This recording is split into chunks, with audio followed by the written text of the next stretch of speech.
he's gone.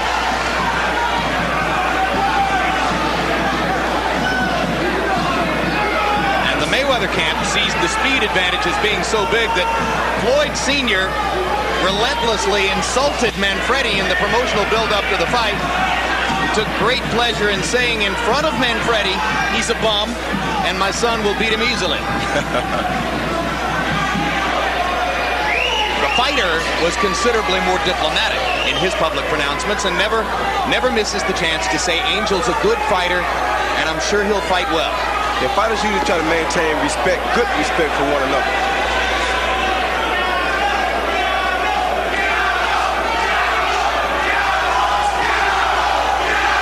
Already you've picked up a key element of the Mayweather plan. When Manfredy tries to stick his jab, Floyd Jr. thinks he can counter rapidly over it because he doesn't think Angel gets it back rapidly enough. He already was able to counter one time early in the fight. Manfredy, it would appear, can do best if he can pin Floyd Jr. against the ropes and hammer him on the inside. He has to try to pressure Floyd, but he has to be sure that he doesn't run into any of Floyd's big, quick punches. Counter punches what they will be.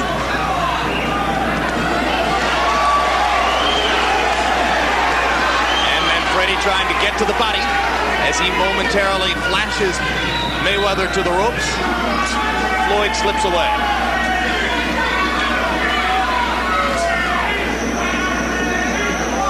Mayweather starting to flick his jab.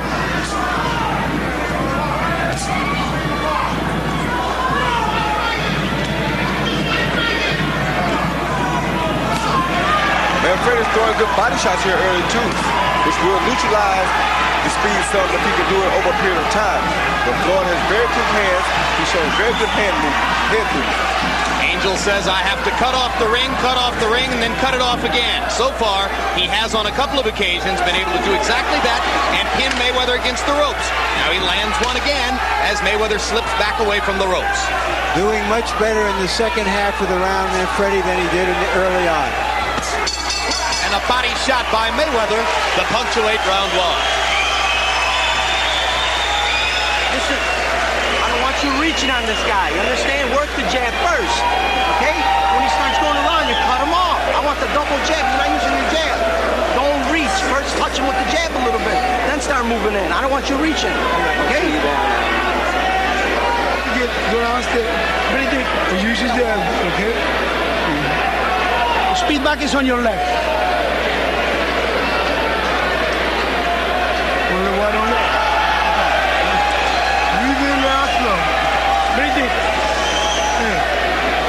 Watch your open hand. Watch your open hand. Okay, I'm sorry. Do it with the gloves close. Give me some face.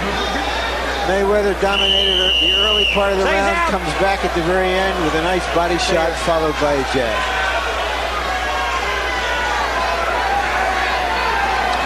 Incidentally, if you ever want a spectacular silver pair of boxing trunks like those worn by Angel Manfredy, you can get them from a woman in New York of Puerto Rican extraction named Margarita Santiago.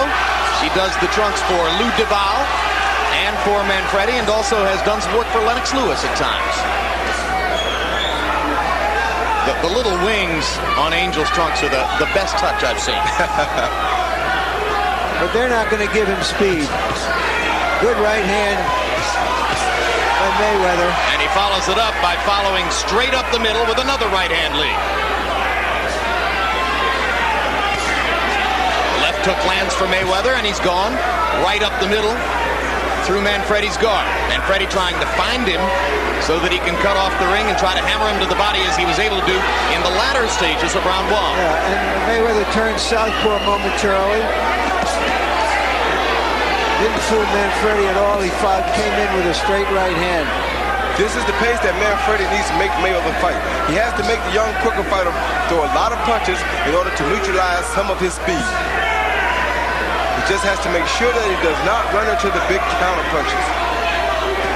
So the Manfredy plan should be pressure, pressure, pressure. Yes, now Manfredy turned southpaw for a moment. And turns back. Good right hand by Manfredy. Straight up the middle by Manfredy. If you're slower than your opponent, the thing to do is to pressure him to try to make his arms tired so that you can wear him down to where he can be not as where he won't be as fast as he was in the early part of the fight.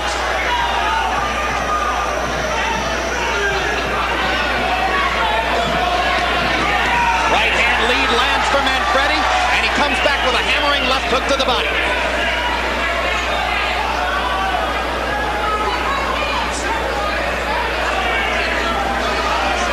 Mayweather was so successful early countering over Manfredy's jab that Manfredy for the moment has dispensed with it and is leading with the right hand instead. Yes, his corner told him to throw the double jab some, but he's doing the right thing.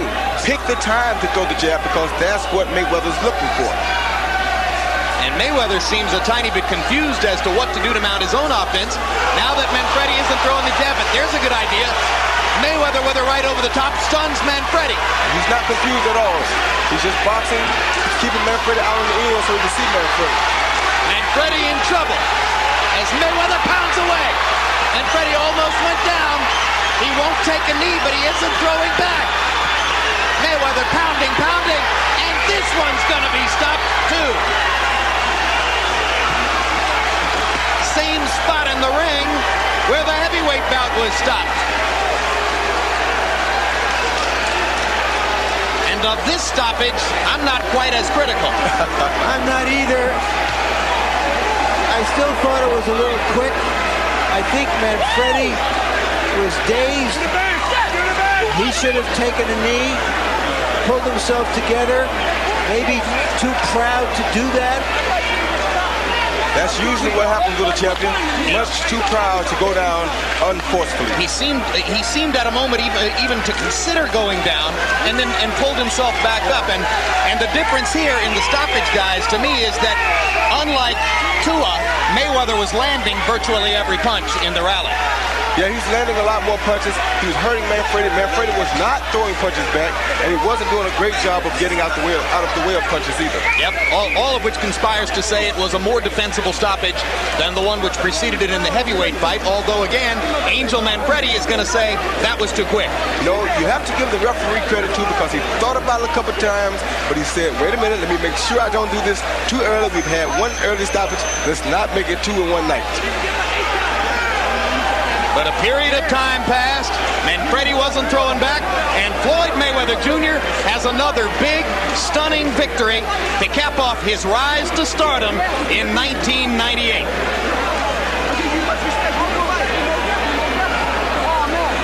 And with yet another nod to Roy Jones and Shane Mosley and what they both accomplished this year, there, in the eyes of many, is your fighter of the year for 98, Floyd Mayweather Jr. That's real bullshit. That's bullshit. I think he's had a terrific year. But Shane Mosley, to me, who defended his title 5 times and won 5 stoppages and knockouts, was the fighter of the year. There you saw that quick right hand, what makes this fighter so dangerous that you don't know when it's coming.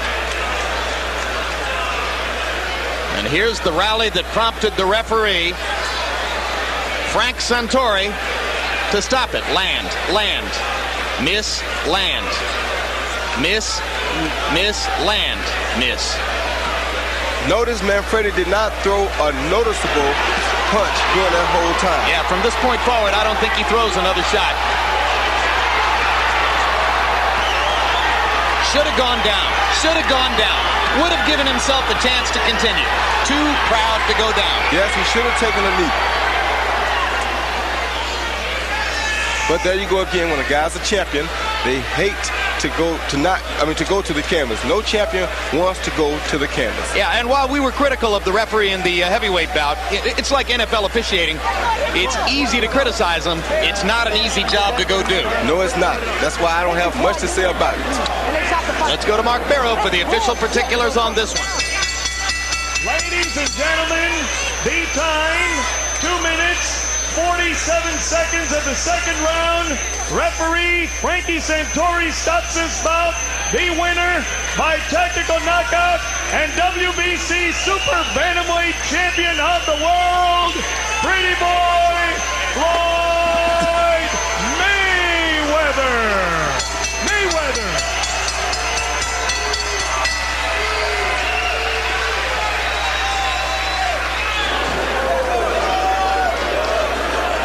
And there you can see Angel Manfredy telling the referee what he thinks of the stoppage, which has